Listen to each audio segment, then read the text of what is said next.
Islam is opposed to. It's opposed to it completely. It doesn't permit the killing of civilians.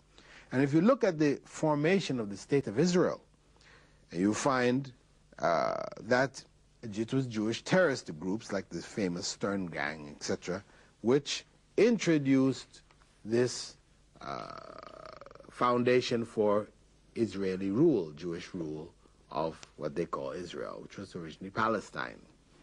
They got in there, they bombed, they blew up, they chased out, they murdered, etc., until Muslims cleared out of the area, and they came in, brought their people in, and they expanded on that basis. But they are now considered to be, the good guys, and all of those were fighting to restore order, to bring things back to the way they were. These are now looked at as being the terrorists, the bad guys. Well,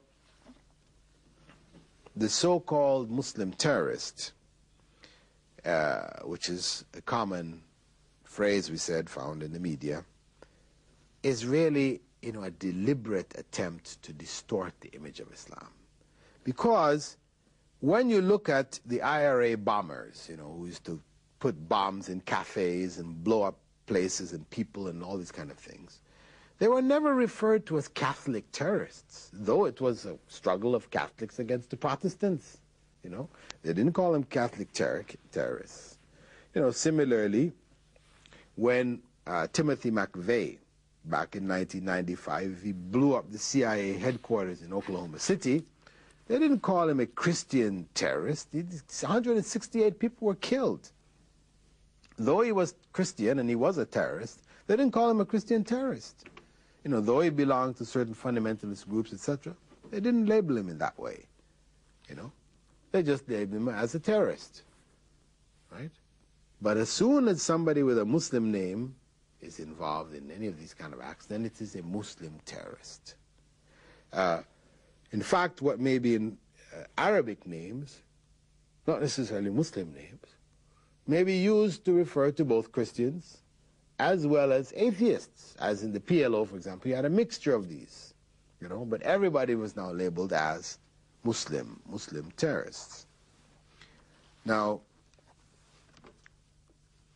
that, we said, basically is a misnomer. It is wrong.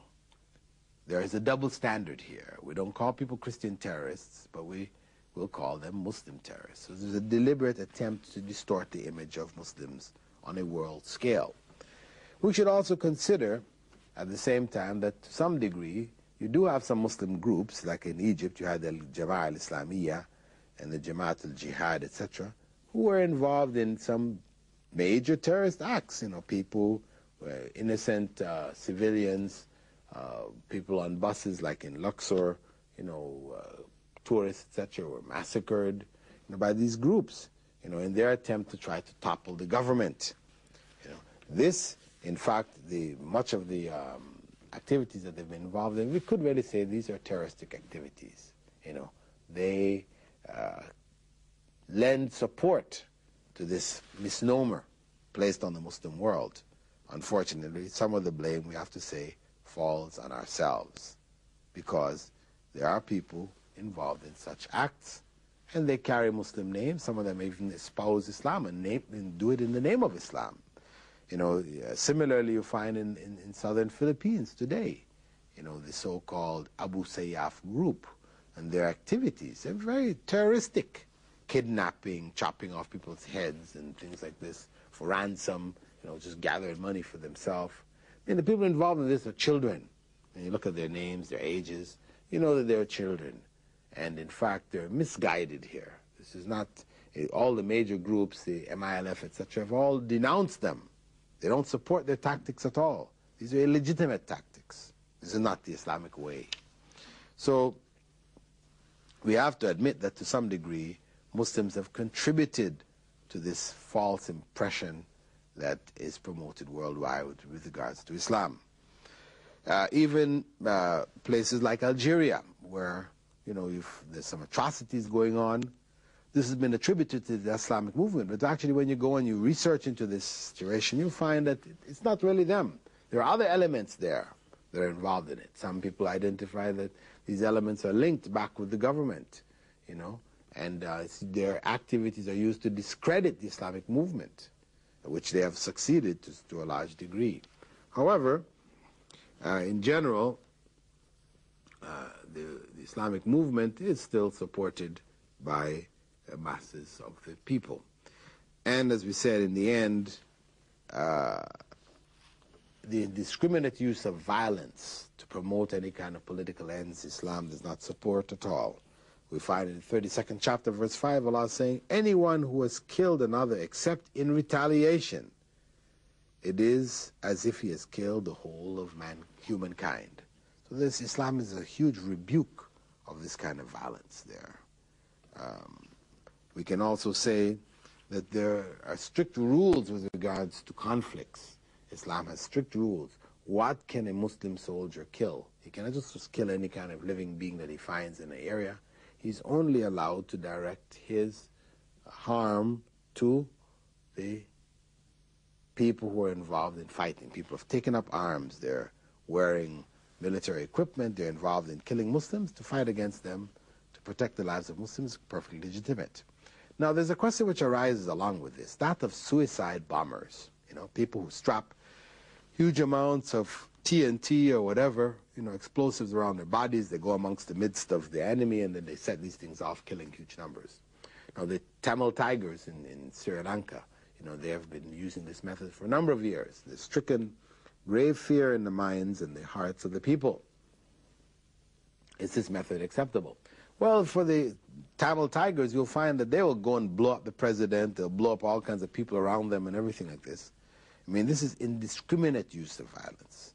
In the case of the struggles in, for example, Palestine, and currently now in Chechnya, some of these tactics have been used.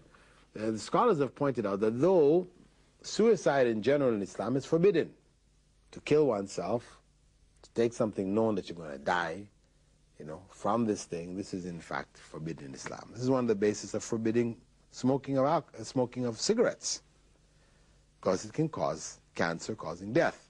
So it's prohibited on that basis. Now, the concept of a suicide bomber is different.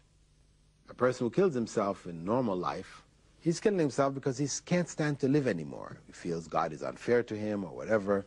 Life has lost its meaning. He just wants to die, get out of this. Right? That's his intention. When you look at the mind of the suicide bomber, it's a different intention altogether. His situation is that he's not able to get at the troops of the enemy. They're either too heavily armed, they don't have the type of equipment that can deal with it. So the only other option they have is to try to get some people amongst them and then explode the charge that they have to try to destroy the equipment and to save the lives of their comrades. So this is not really considered to be suicide in the true sense. This is a military action, and human lives are sacrificed in that military action. This is really the bottom line for it. And that's how we should look at it. Islam is opposed to terrorism in all forms. What is true terrorism? But it will not shrink from using violence to gain some of its ends, to establish itself in certain areas, to gain control over certain things. It could use a certain amount of violence. But to force somebody to become a Muslim, this is something inconceivable, unacceptable Islamically. Well, with that, dear viewers, we'd like to thank you for being with us in this segment, which we call Islam and Terrorism, the issues of killing innocents. This is what we dealt with in specific, because the general definitions of used by certain departments and governments, and etc., which is the threat or the use of violence to advance political causes by individuals, that's not sufficient to define terrorism, because it includes the American Revolution and the French Revolution. So when we talk about tourism, when we talk about terrorism, we're talking about indiscriminate use of violence. People are not selectively killed because they represent the military opposition, but they are killed to create fear and doubts in the hearts of the people. So with that, dear viewers, I'd like to thank you for being with us and hope that you'll continue to follow our program the remaining episodes. And we thank you again for your support, whatever letters you've written in with your suggestions. We've tried to include basically everything that was available. So I now bid you farewell. Wassalamu alaikum wa rahmatullahi wa barakatuh.